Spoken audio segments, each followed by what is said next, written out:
And could I ask each of our witnesses to identify themselves for the record? I'm Ian Hislop, I'm the editor of Private Eye, and this is Richard Brooks, who is a senior journalist on the magazine, who wrote the Revolving Doors special and has made this traffic between public and private sectors his speciality. And I will probably defer to him frequently. Very good. So what should ACoBA's primary function be? Richard. Well, right now it should probably be, clearing out the office and putting up the "sorry, we're closed" sign. I think it's not really serving a useful purpose at the moment, ACoBA as it's constituted and with the rules that it's operating under. When you look at some of the appointments that get through, you can only conclude that any system that allows those to get through is serving no useful purpose. Whether that's because the rules it's operating under or the way it applies those rules is another series of questions. But the upshot is that when we find cases, for example, like Dave Hartnett, who was the Permanent Secretary for Tax at HMRC, taking a job with Deloitte after he had routinely dealt with that firm to agree major tax deals, and with whose chairman he had met on 48 separate occasions in the previous 5 years, agreeing big tax deals, including Vodafone, where Deloitte shouldn't even have been in the room because they were the company's auditor. Where there was that kind of close relationship, and he can then get a job with Deloitte approved within a few months of leaving office, then that approval system just isn't working at all. And spell out what your theory is about that appointment. That appointment, well, Mr. Hartnett and a chap called David Cruikshank, who was the chairman of Deloitte, worked together, as I say, on dozens of tax deals. Now, we've no idea what conversations went on between them around the margins of those meetings and all those 48 meetings, but there would appear to have been, or there's a very strong suspicion, that there could have been some expectation of a job when he retired. And that must, I would have thought, have influenced how he behaved towards this person who was on the other side of the desk and with whom he was, strictly speaking, as the taxpayer's representative, in opposition.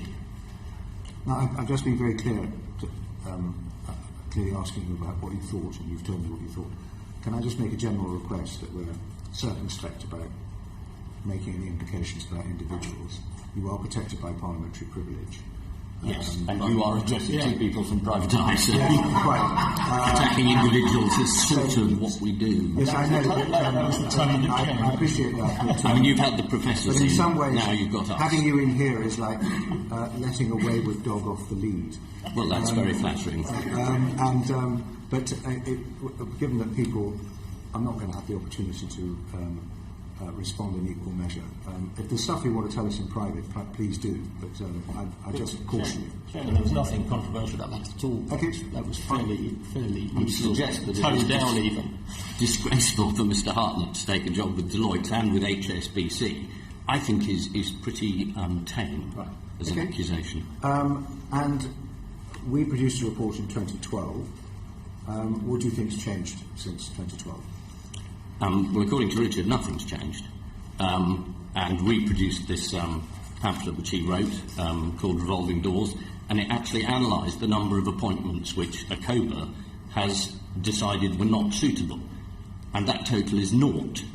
Out of 700 possibles, they've turned no one down. So no job which anyone has taken, no minister, no civil servant, is in any way a conflict of interest or unsuitable. None. Just none. So the system is obviously working absolutely brilliantly, and ACoBA has no reason to take any action at any point. Andrew Turner. I beg your pardon. Andrew Turner is number 3. How effective do you think ACoBA is in policing the boundary between the public and private sector? Well, I don't think it's effective at all. It's an advisory body. It requires people to disclose information about themselves, which they often don't do, and it has no sanctions. I can't see that it works. Could it not be that those things which wouldn't get through decide on balance they might do better not to ask ACoBA their views? No, because we've looked at some of the things that did get through and they're shocking. Pages and pages of them. Defence industry, outsourcing, banking. I mean, it is pretty disgraceful. I don't think there are many mandarins sitting there thinking, I won't take that job because of what ACoBA might say to me, or I won't even apply for it. That's simply not happening. It's now routine. Your question was, how is ACoBA policing the boundary between the public and private sector? Well, it's kind of melting away any boundaries that existed. So that we've got to the stage where the revolving door is now so accepted that there is no real distinction. You now have very senior people responsible for very important areas of public policy who just see their public role as one part of a sort of portfolio career. If you look at all the senior mandarins in the Treasury, for example, we've written about a few of them recently, Sir John Kingman, Rupert Harrison, Sir Nick McPherson, and there's Jeremy Hayward, the Cabinet Secretary, all these, who's at the Treasury as well, all these people are combining careers, playing a major role in determining economic policy, the regulation of banks, all these fairly important things, with working in banks. That's now how they see their life. And I think that's the point that we've got to. I think that's sort of the end game in this revolving door system. You talk about the boundaries, and I think what Richard believes and what we believe is that the boundary between purchaser and provider, the boundary between the regulated, and essentially the boundary between the gamekeeper and the poacher has been abolished. So you look at them and you've no idea which is which. Moving on, Mr. Cowan. I think I agree that the revolving door is well oiled and spinning at an incredible rate. But if we close down ACoBA, which effectively isn't doing anything to stop it anyway, then people are still going to move from the public into the private sector. So where are we? You just said we would abolish some. What did we abolish? Well, again, Richard said, why don't they just give up? I mean, the alternative is to give them some regulatory powers and to make it not advisory, but to make these things legally binding. And again, I mean, I know we've heard the previous evidence, and as usual, any regulation is very complex and very, very costly, and therefore it can't be done. Well, that's the excuse for all regulation about everything ever. If it's worth doing, I'm not sure it is that complex. I mean, we're not fantastically convoluted in our argument. Most of it is common sense. And if you look at the jobs which are most shocking that people have taken, I don't think it takes a huge amount of investigation, money, or sort of brain power to guess that that isn't a very good idea. And had the person been forced, which is Richard's suggestion, beforehand to publicly say, I have been offered a job by this giant missile company, I was the general in charge of buying the missile. Does anyone have any objections? Then people might put in some objections and then he wouldn't take the job. That seems to me a perfectly reasonable procedure. You publicly say, this is what I'm going to do, this was the involvement I had, and then anybody can object to ACoBA, and then ACoBA can say, yes, no, you're not allowed to.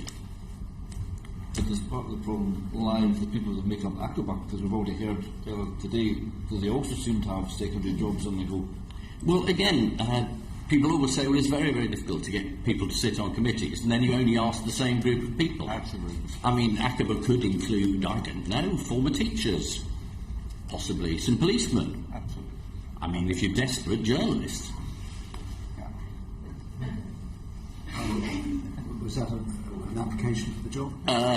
Yes, I've got a few revolving doors to declare. So when is it acceptable for people to move from public to private sector? Yeah, I mean, I don't think Richard or I would at any stage say no one can have a career. But I just don't believe when you see these moves that anyone says, well, you're compromising their freedom to move. Most of the people we write about already have knighthoods.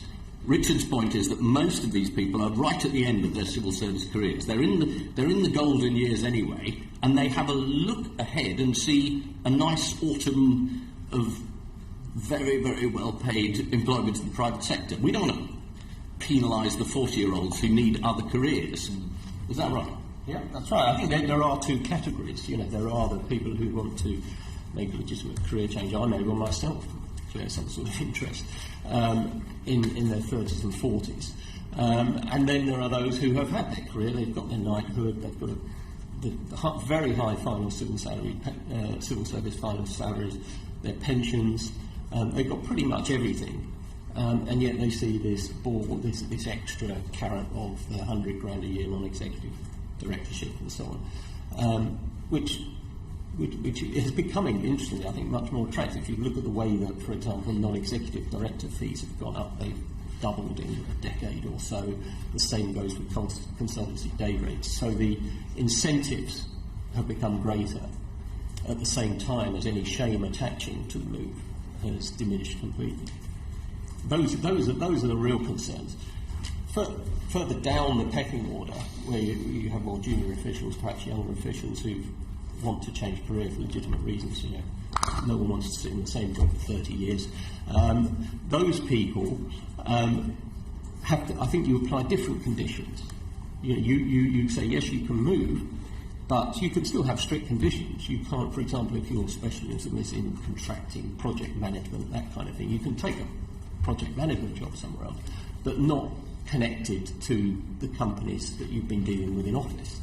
So you perhaps apply what is more a sort of standard condition now just to the junior people, whereas to the more senior people, I don't see why there simply isn't a presumption that you can't take jobs in areas connected to your public sector career.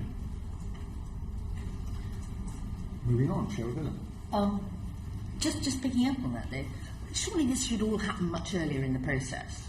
I mean, if you're going to be a politician, like we are all sitting around this table, and if you are going to be offered ministerial office, surely at that stage there should be something that is put into the rules for a ministerial code that tells you that at the end of this process, anything that you want to do that is outside the political arena has to pass the smell test, as I said before. Really it used to be called a moral compass, but if you're saying that no one is now... No, I agree with you. I think it is a moral compass, but I mean, in this day and age, we'd like it all written down and spelt out for us because we have to be told what our moral compass is in some cases. And don't you think that should happen, that once you get to a senior level in the civil service, it is made very clear to you that at the end there are going to be certain things which you cannot do? I mean, of course, you can leave number 10 and you can write a book immediately about your instances. You wouldn't want to inhibit, I'm sure, any journalist. Oh, I would. Any journalist things. But don't you think it should come earlier in the process? Yes, but I mean, you've asked us specifically about the committee, and if they institute a set of rules, which I don't think are impossible to say the areas you can work in and those which you cannot work in, then those same rules would apply to ministers. I think you need officials, you need people joining the civil service, for example, knowing full well that's what it means. There's no shortage of very, very high quality applicants to the civil service at the moment. I don't see that would diminish the talent that you were getting applying for the civil service. But people would go in with their eyes wide open. They would know that they're going into public service. And that's a noble thing to do. And you could shut a loophole that said that you don't get investigated by having a 5-year career break, which I gather was what happened in the state case of the Director General of DEC. Yeah, right. Just before you go on, can I just ask a question about moral compass? Because if how do you encourage people to rely on their moral compass if there are more and more rules, and maybe even laws, which prescribe what they can do and cannot do? How much are we in danger of encouraging people to substitute rules which will never be adequate with their own moral judgment? How do we deal with that? Well, I mean, presumably we're sitting here and we're talking about putting rules in because the moral compasses have failed. the analysis that Richard offers is that this has come down from the top. But you can't, and it is led by prime ministers who say one thing and then do something entirely different. I accept that. And this isn't a political point. I'm including the ones on both sides. But I mean, can I just give you this quote? This man says, "I'm going to end crony capitalism. Ex-ministers and ex-advisors for hire, helping big business find the right way to get its own way." That was David Cameron. This isn't a controversial, Dave Spark outburst. I'm not defending anybody or, I'm not making any comment. But the point is... No, and you asked me a question, and my answer is the lead comes from the top. Yes. If the Prime Minister and the Cabinet could themselves abide by what is obviously... Is that Mr Cameron? could actually abide by what is absolutely clearly, a set of assumptions that the public would have, that you don't make a set of decisions when you're in office and then go and work for the beneficiary of those decisions when you're out of office. That's a sentence. I've just put it down. It's not that complex. But I'm asking a different question. I accept everything you say, but a different question is, the more you codify how you expect people to behave, the more the code will determine what people actually do, and they will say, well, it doesn't say you can't do this, so it must be allowed, and they do it. And we've seen time and time again, regulated industries, regulated professions use the absence of a particular rule to justify what they do. Yeah, and then exactly the same people plead for light touch regulation and say back off, and then the entire capitalist system blows up. I don't buy the argument. I don't think if there are a lot of rules, people say, well, I don't have any morals anymore. I only do what it says there. I'm not arguing against rules. I'm arguing, how do you encourage people to exercise their own moral judgment at the same time as looking at rules? So sometimes they'll look at the rules and say, well, that is allowed, but it's obviously wrong, and I'm not going to do it. Well, they might even say, well, if it is allowed within the rules, I'm allowed to do it, and I'm encouraged to do it. That's a fair point. So I think you don't code it. You don't have hard and fast rules. You have principles. Your code has principles, and then you have commissioners, committees like yours, who can pass judgment on whether those principles have been followed. So you say a principle, for example, is that you don't take a job in an area where you've had influence in public life. Pretty simple. But isn't it difficult when, again, I declare an interest in HS2 Limited, which is putting a high-speed rail link through my constituency. Isn't it difficult when government itself is moving civil servants out of a department into what is essentially a commercial operation that in itself is lobbying government for it to get its way onto how it builds a project? So you've actually got government encouraging officials to move across into a commercial operation. Perhaps it shouldn't do that then. Perhaps it should make it fairly clear what the difference between the public and the private sector is. Yeah. Because those lines are getting merged so much that it is difficult to tell sometimes what is private and what is public when you have a project like that. When you have a project like that, I think, yes. Who's paying for it? The public. taxpayer. Then the lines are not too difficult to spot. But if you look at... You act in their interests.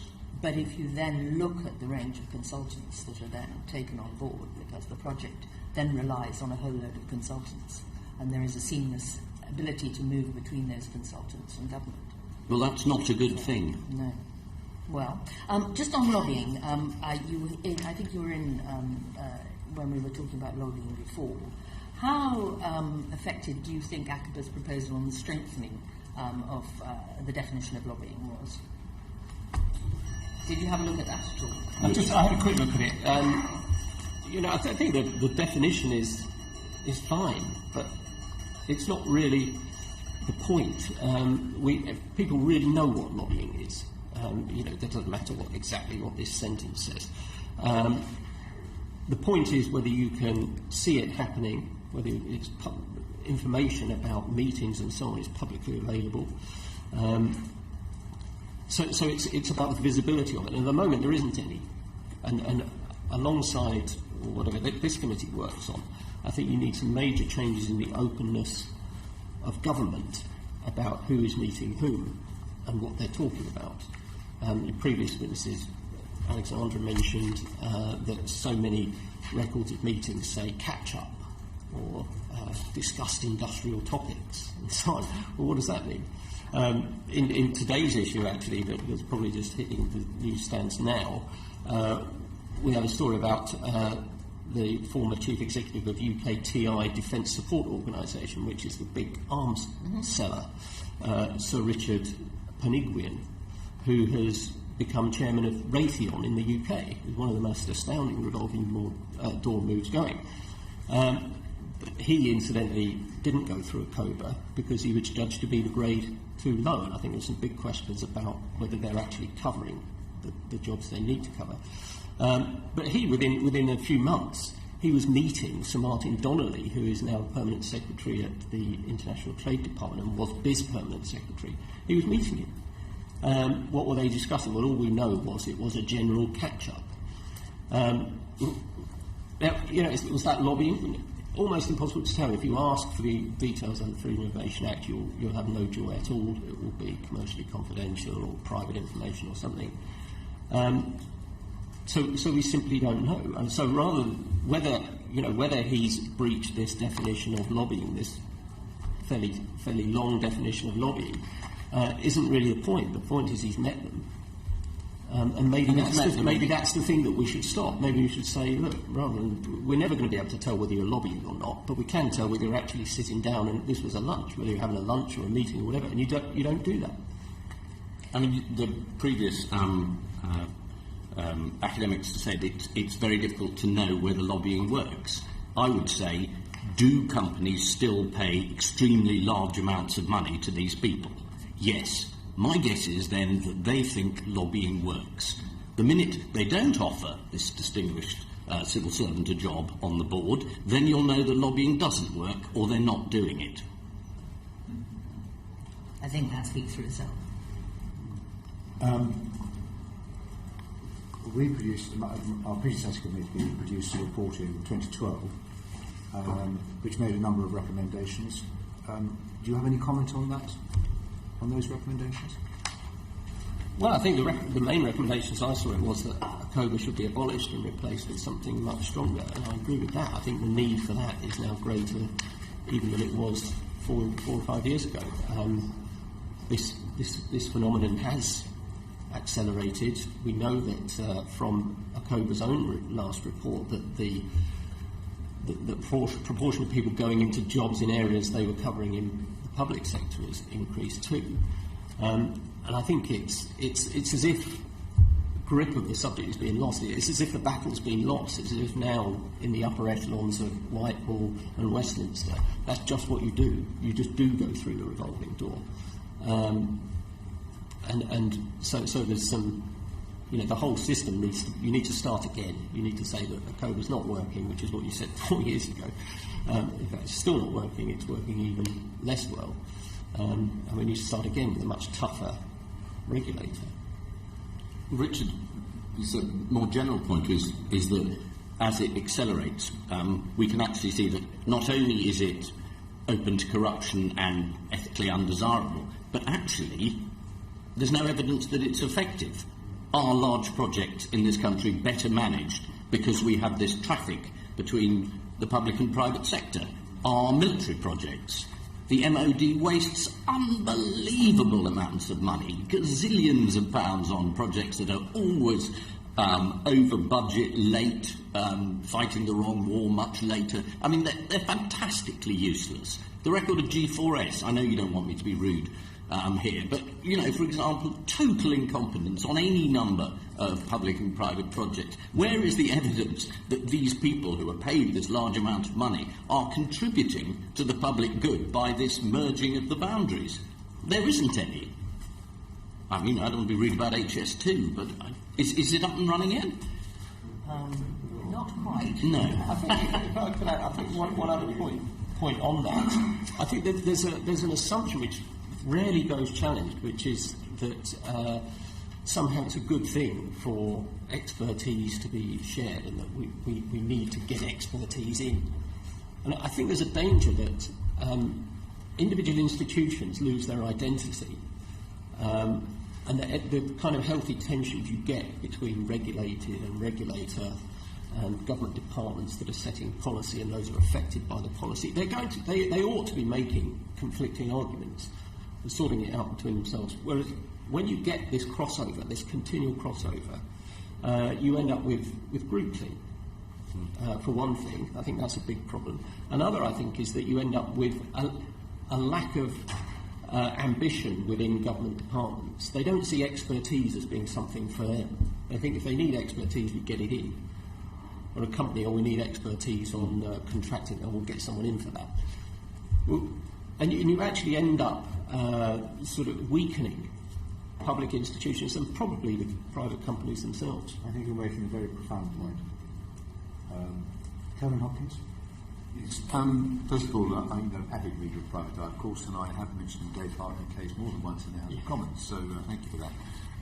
But my question, very simple, open really for you. You have said in your recent Revolving Door Private Eye podcast that PACAC regularly looks at ACoBA and it's forever saying, look, this is useless, and that nothing has been done, yet nothing has been done since its 2008 report on lobbying. Why do you think nothing has been done?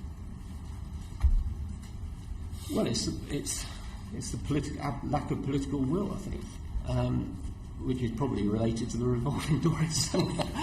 Your recommendations have been rejected by people who will have to go away and track them through, actually, but I suspect one or two of those have taken jobs through the revolving door. It's essentially a political question. And we've had Ian mentioned David Cameron's comments about ending this gravy train or whatever it was.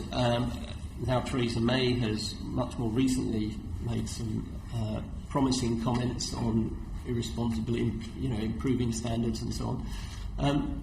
Well, I think it's sort of over to you to hold these people to account and to make sure they actually follow through on these things. I noticed David Davis said cabinet ministers and senior civil servants are not underpaid. It shouldn't be that they can just go off and take work where they use their influence and contact network.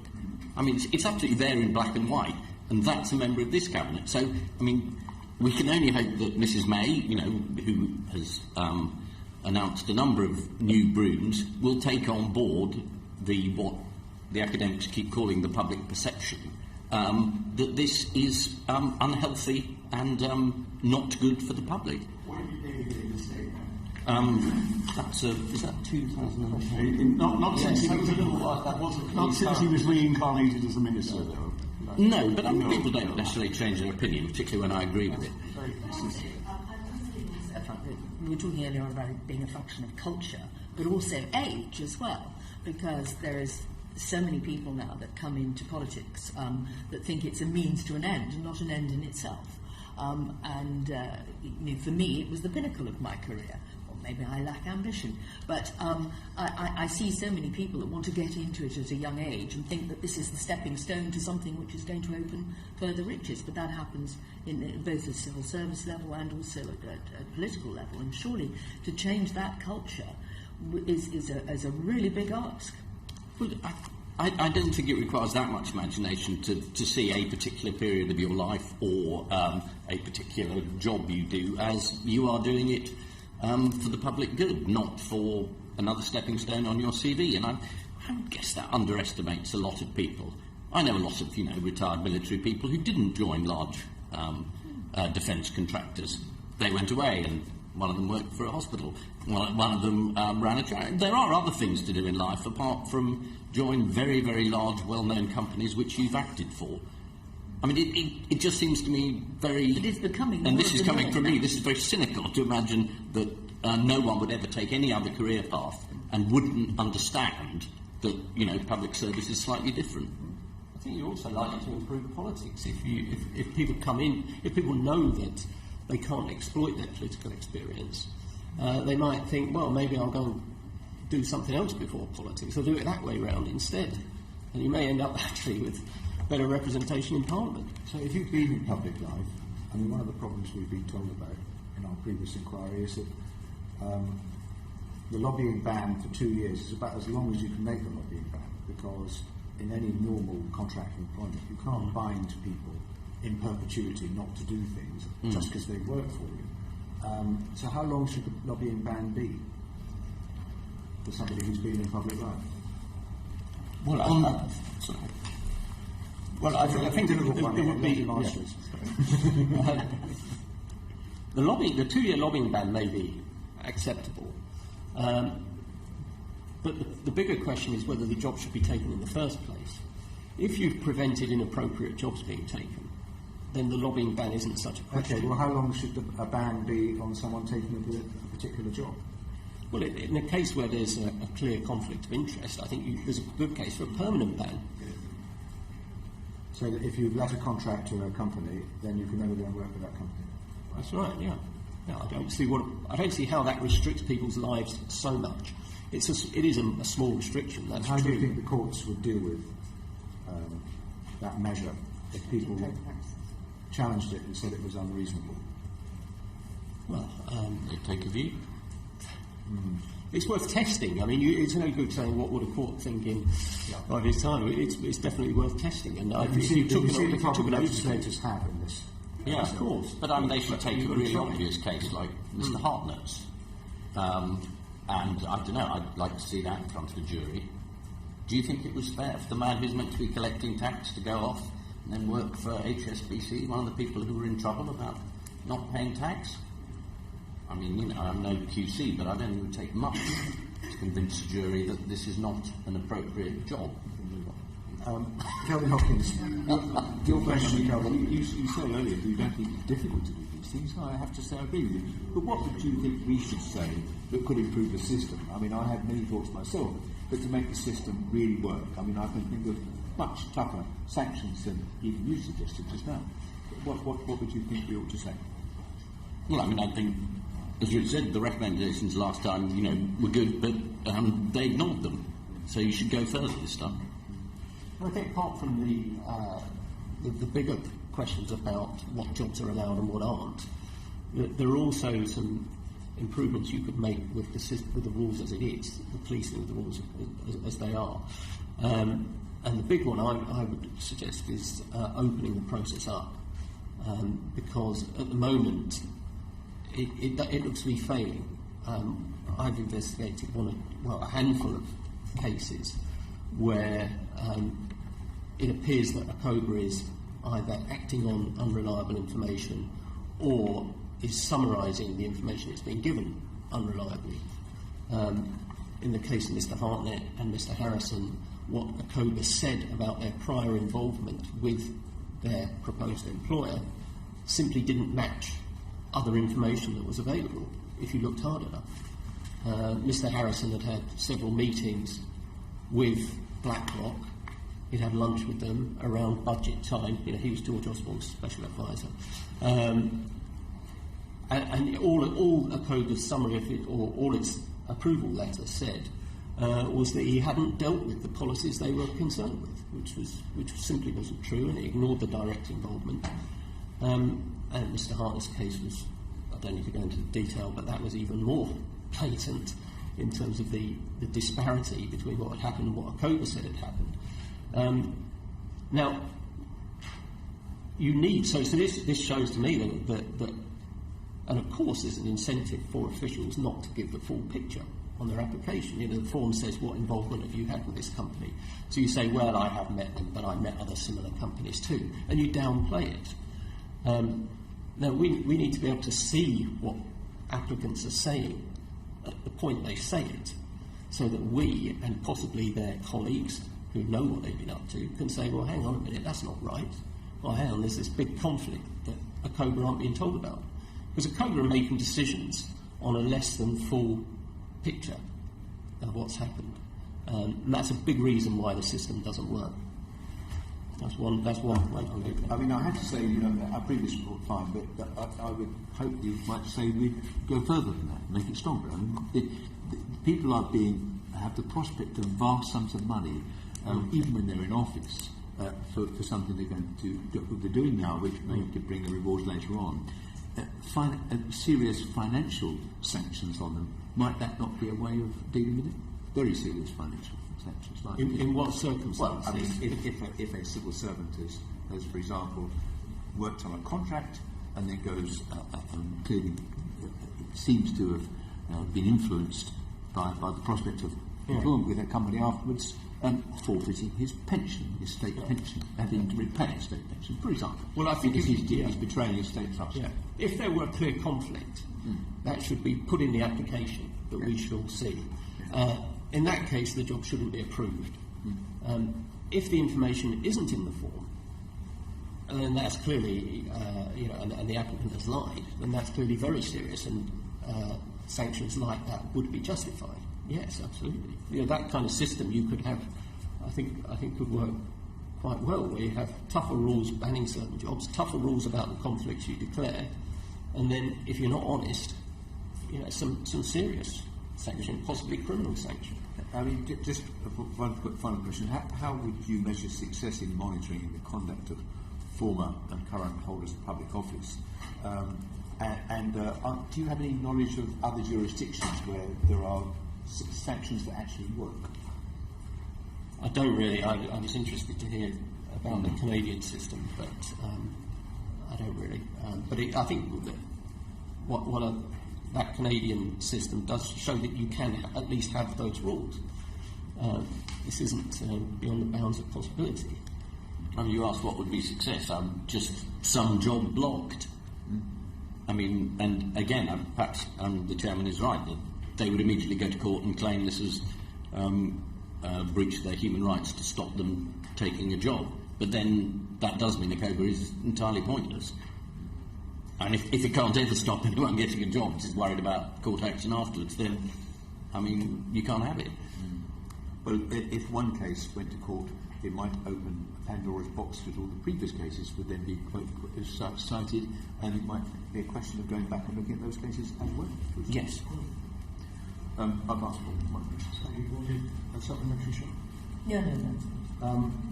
We want to ask you about the Prime Minister's independent advisor on ministers' interests, Mr. Flynn.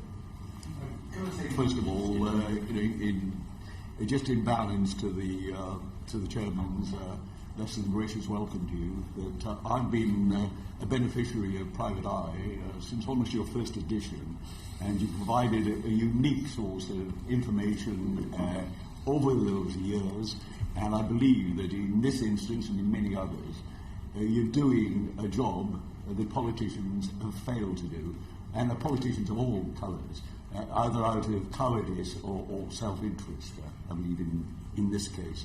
And we have a very dangerous situation, I believe, which you're doing a great deal to expose in the way that our political system is becoming more deeply corrupt than it's been any time in my life. The question I have to ask you is the one on the advisor to the Prime Minister on ministerial interests. I mean, I don't know if you certainly covered this issue. What do you think the function is of the present holder, other than being a Lord Grand Poobah? That sort of covers most of it. And you would judge success again by whether they've actually taken any action. Yes. And I thought the previous panel were right. I mean, it's not that difficult to spot the difference between a vexatious claim, which is politically motivated or by malice or whatever, and one that's sort of very, very blatant. And I thought your example of Mr. Fox was one such example, where perhaps parliamentary oversight, rather than just the Prime Ministerial, would have allowed some investigation into Mr. Werrity's business cards and all that sort of detail, which I know we don't want to get into on a personal level. Why not? I'm very happy to get into it on a personal level. There are two views on the committee. Richard, what do you think? Well, I think the answer again is more independence. Yes, more teeth and more independence. This shouldn't be a Prime Ministerial appointment. Have you studied why Philip Moyer resigned? I mean, he told this committee that he thought that Leo Fox should have been investigated. Yeah. Isn't there a lesson there? And I think this committee at a hearing decided that his successor wasn't a fit person to do the job, and said so in the report. But here we have the conscience of Parliament expressed by select committees and yourselves being ignored by by governments who have an interest in continuing a corrupt system. Is that not true? I mean, you've written very eloquently, I believe, about the merging of the of government and private interest to the detriment. We end up with things like the PFI and the privatisation of the health service and so on. And it has been the select committees on the whole who have got it right. Yes. In our experience, in the period we're talking about.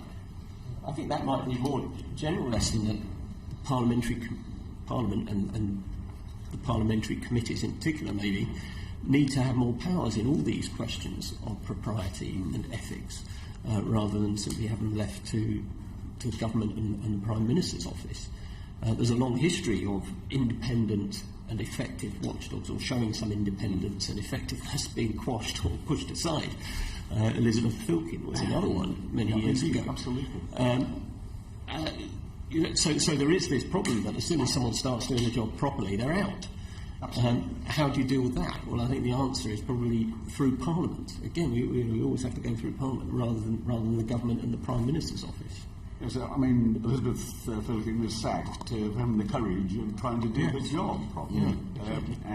But I think on the other side, I mean, it's not political in any way, but Gordon Brown set up this reform, and he reported two of his ministers to it. Do you accept that it was a genuine reform that's now just withered on vine and it's totally ineffective now? It just doesn't happen.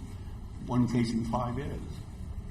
And the man's getting 50 grand a year, I think, for doing that. Yeah. It's not impressive, is it? No, it's not good. No.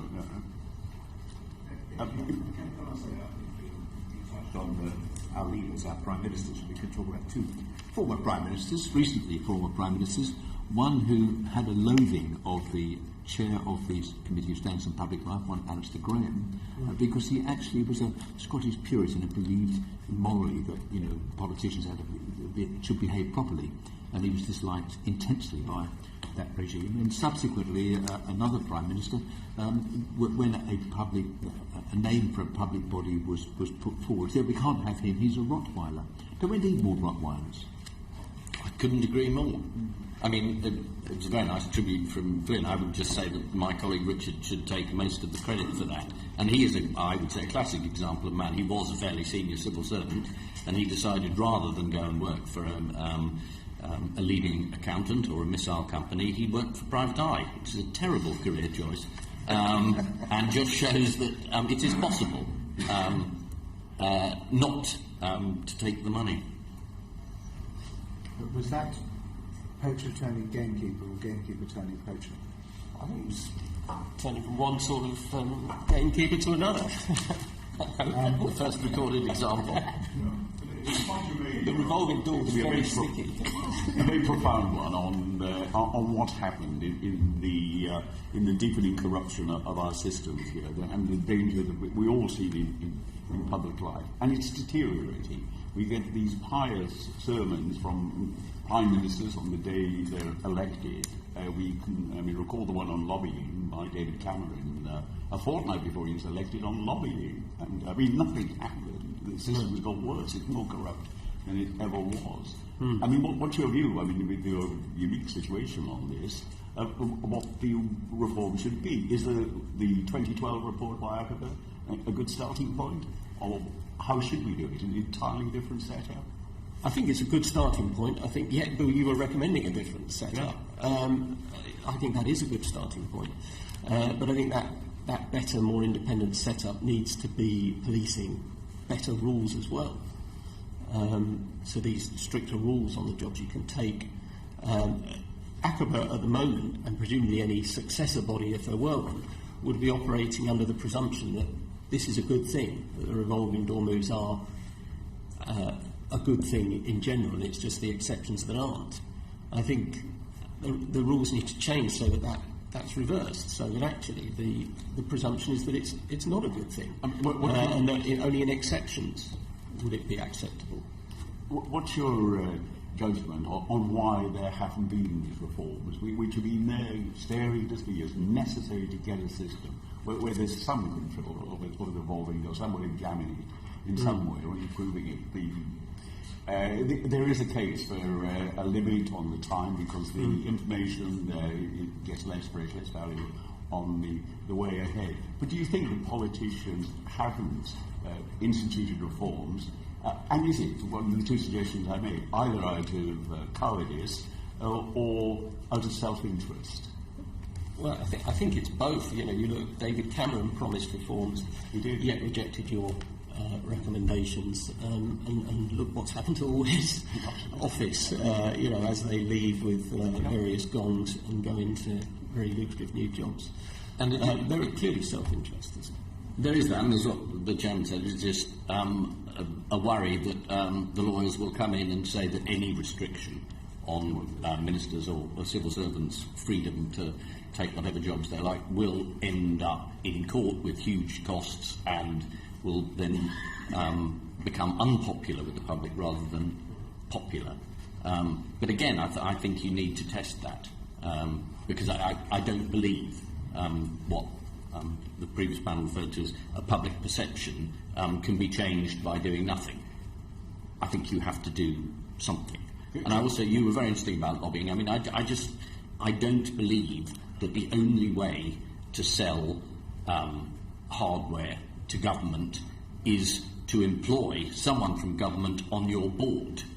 I mean, can't you go along and say, we need the following hardware, and the people on this side of the divide say, well, it needs to do this, this and this to serve the purpose we want?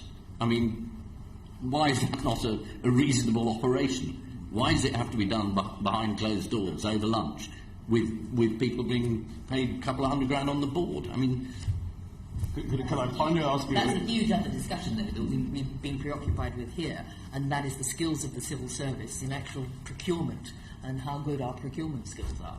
Yeah. So maybe that weakness in the civil service lends itself to this system being more...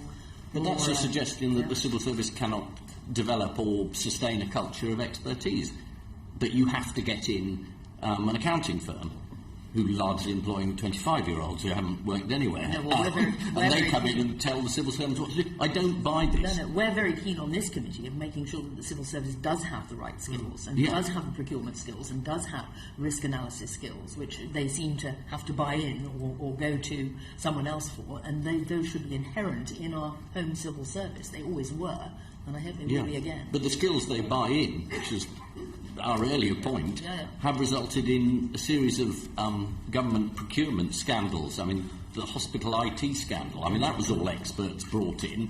I mean, that was millions down the drain. The aircraft carrier, do you follow any of these things? They're disasters. Where is this expertise?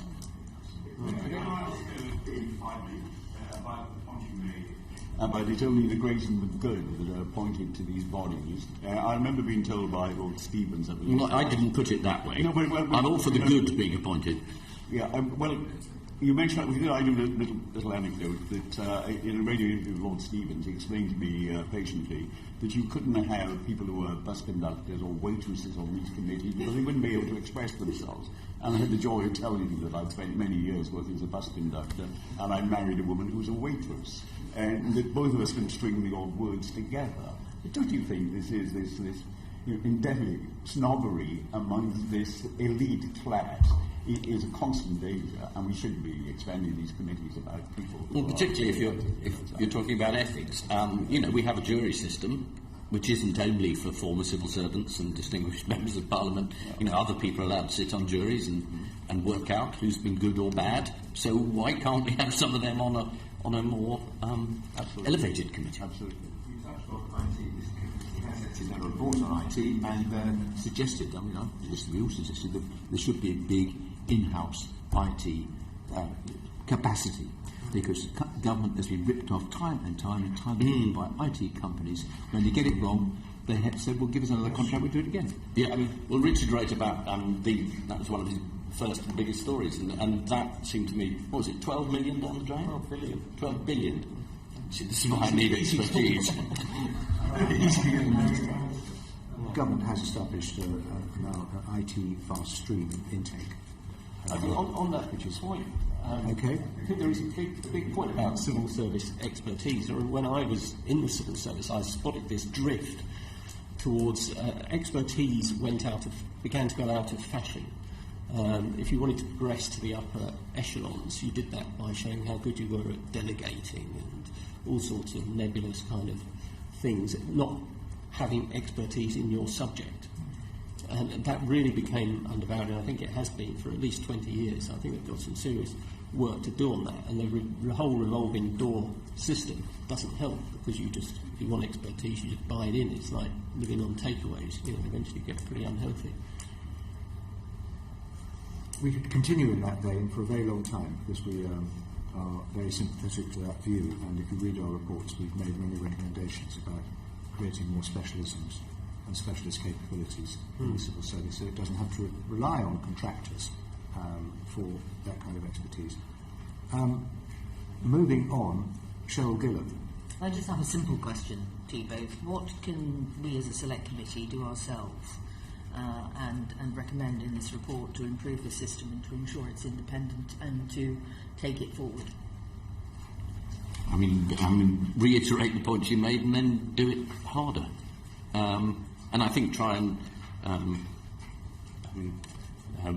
we try and get a certain amount of publicity for the points that are being made, but you have to sort of push it with your colleagues because it has to go. I mean, we think it has to come from Parliament.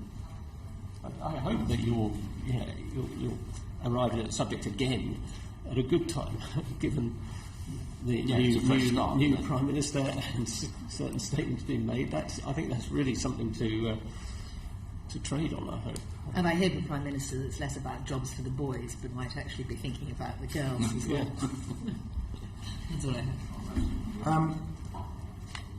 Are there any other points you want to make? I mean, you listened to a substantial part of the earlier session. Anything arising from that? Because I think we covered quite a lot of the ground in that session as well, but I don't want to shortchange you.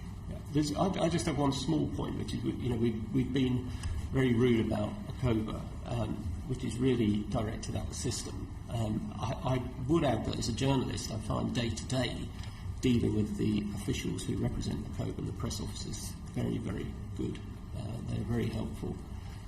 They very quickly provide you with the information that they can. They're limited by the system, but there are some people there, notably their press officer, who's very helpful indeed. Thank you. I suppose all I would add is that I think it would be possible to look at Mr. Gove's relationship with Mr. Murdoch, and you may come to the conclusion that it's fine, but that would be up to ACoBA. Well, they've looked at it already. They've approved him, and he's been approved. I mean, something that is means that Mr. Gove spends less time in the House, which I think the nation should be grateful for. And if he spends his time twittering away in the Times, it won't make any real difference. There's nobody sensible in the Times, is there? But are you seriously suggesting someone whose profession is journalism should not be allowed to carry on their profession if they are no longer... Well, I sat through the entire proceedings of Leveson, in which one of the main points was the closeness of the relationship between senior members of the Conservative Party and Mr. Murdoch. Mr. Gove had a number of meetings with him when he was in various of his departments. So I think there is a question there about when you're in office, which is what we've talked about, imagining a future when you might need the generosity of, say, Mr. Murdoch to sustain your career, and whether that would influence the decisions you made. That would be absolutely bang on what we've been talking about so far. So I think there probably is a question, yeah.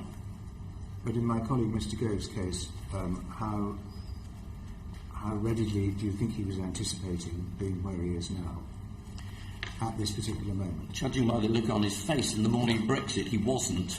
But we're saying it might have been in the back of his mind. So on what criteria would you expect ACoBA to have refused his proposal? I'm not saying they should have refused, but I hope they look very, very closely at it. I'm sorry I missed the full report, but I think it would be very interesting to go through. Thank you. On that point, we haven't really covered it, but I think that whatever body you have, that ought to replace ACoBA needs powers to investigate, because the questions you're getting at here are, well, who did what when, and those are matters of detail that any watchdog needs to be able to look at. And it's about verification of the evidence with which presented, and how complete is that evidence, and whether it's corroborated. Yes. I think you get the point. Yes. About MPs having second jobs. I mean, I personally don't have a second job, and I put all my energies into this one. But there still are a number of MPs who think it's perfectly right to have a second job, which is sometimes more lucrative even than their very generous parliamentary salary. Is that not an argument we could make? I'm not totally curious about that. I mean, it just depends what the job is and whether it conflicts with your primary job as an MP. Final question. Perhaps I should point out that I do write books, but I make no personal financial gain from them. But I have been accused. Is that deliberately? No, it's. Well, no, I mean, they do make money, strangely enough. I mean, astonishingly, because of their high moral tone. But the money does go to a charity. But just finally to ask Mr. Brooks about the. You are an exception in the civil service, and we've been led to believe that the overwhelming ethos of the civil service is the unimportance of being right. And those civil servants who say yes sir, no sir to their political masters is ones whose careers flourish, and those who are caught in possession of an intelligent idea or an independent ideas, careers wither. And that's a process that's getting worse and more obvious in the civil service. Is that your view of that there is a deterioration in the ethos of the civil service? I think so. I left 11 years ago, so, but I did sense that the civil service was becoming more politicised, in the sense not left or right, but in the sense of going along with what the political masters said, and the people who progressed to the upper ranks were the ones who said yes, and we ended up with a lot of disasters because of that. Ian mentioned a few of them, not just big projects, but policies as well. Big policies like light touch regulation of the financial sector, for example. People who bent with the political wind were not going to say, that might not be such a good idea, Minister. Thank you very much. One of the reasons why HS2 is still surviving, despite it being a monumental waste of money, is a complete white elephant that most people don't want. I think we should draw the matter to a close. I think we've got a point. I think we've given us some... Why? Yeah, you carry on. I have my own hobby horses, and I'm studiously avoiding the temptation to ride them right now.